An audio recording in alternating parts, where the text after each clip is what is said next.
Baker really doesn't have a problem with all the congressional spending. The Center for Economic Policy Research Economist has a big problem with our Federal Reserve and its spending. The same Fed officials, he suggests, maybe he should be waterboarded to explain where all that money is going. I think he's being facetious there. I hope he is, because it's a good thing he's via remote here, because that could get ugly. Dean, good to have you. Thanks for coming. Thanks for having me on, Neil. It was an interesting comment. I am being facetious, yeah. But your premise was, in all seriousness, look, we'd like to know what they're up to, right? Yeah, well, the basic point here, you were just talking with Mike Huckabee, he mentioned the TARP, and the TARP gives roughly $700 billion of money to the banks as a bank bailout, and that, of course, was a big issue, and I agreed with him. We didn't have to rush that through as we did. But we have even more money, about 3 times as much money, over $2 trillion being lent out by the Fed. And at least with the TARP, I could look up on the web and find out how much does Citigroup get, how much did Bank of America get. I don't get any information from the Fed. So the point here is there's a bill before Congress that says we should have the Fed audited by the Government Accountability Office so we will know where the money's going. And the response has been, that was where my waterboarding line came in. It's as though we were suggesting we waterboard them. We're just saying we want to know where our money went. No, Simple I know. story. It was a very well written and very good point. But where is the Fed getting the money? I mean, I didn't realize they had access to such large sums. I know when they and the Treasury in the past have bought or sold dollars, that was a big deal. It made a statement. And then the markets were supposed to either be terrified or wowed by it and stand back in awe.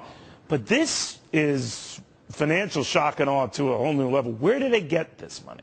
Well, the Fed basically prints it. I mean, they have the authority to do that, and under the current circumstances, I think that's probably appropriate. I mean, I'm not upset about necessarily using the money. I just want to say we should know where it's going. But if you suggest that it's being, I know, and you're for a lot of the spending, but if you suggest that they're printing a lot of it, then they should state that, because as you also know, that in and of itself is inflationary, and that later down the road is going to be a problem, right?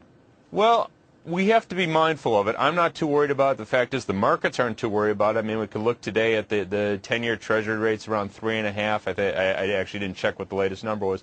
But that's not an indication that the markets are very concerned that inflation's about to take Dean, off. still, they have been backing up. I mean, you're right. These levels are historically extremely low. So, 3.5%, 3.75%. Even if we were under 3 back last fall, it is still nominal. But, it's beginning to tick up there, right?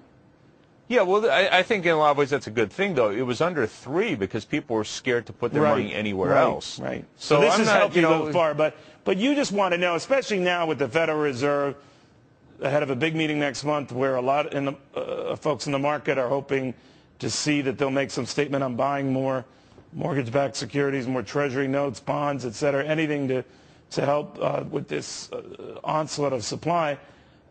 It gets back to the same issue. What are they going to do? How are we accounting for this, right? That's right. And again, what the idea of having an audit just so that the public knows where their money's going, which again, the Fed may be totally, I don't even expect to find anything improper, but just, why is there not a paper trail there? Well, is there any allure to being mysterious? Like Bo Derek in 10 until she started talking. You know what I'm saying? Like, I liked it when she was just alluring, when she was running on the beach and then she started talking. Well, you certainly make the Fed sound more attractive. I know, I'm making the Fed sound a hell of a lot more attractive than it is. I know the Fed, and it's no Bo Derek. But my point is that maybe the mystery to where they get the money and the fact that don't worry, we can always get the money, don't worry about it, has a sort of a mob appeal to it. You know what I mean? Well, I'll tell you what I'm concerned about. The Fed is obviously very close to the banks, and it's really disproportionately, essentially controlled by the banks. It's in its governing structure. I mean, this is a conspiracy. I mean, if you look, you have the 12 district banks, and they're basically bank presidents, and they're essentially selected by the banks within the district. And to my mind, the Fed is a public institution, and it should be accountable to the President and Congress. And that's a real problem. And the secrecy, I think, gets to the core of it. It's sort of saying to the public, this is none of your business. We decide this. You stay out of it. And to my mind, this is $2 trillion. It's our money. It's our business. Very good point. And it should scare you mightily that I agree with you. Dean, thank you very much. It's always good to have you. Weekend. Exactly. Thanks for having me on a lot. Very, very much.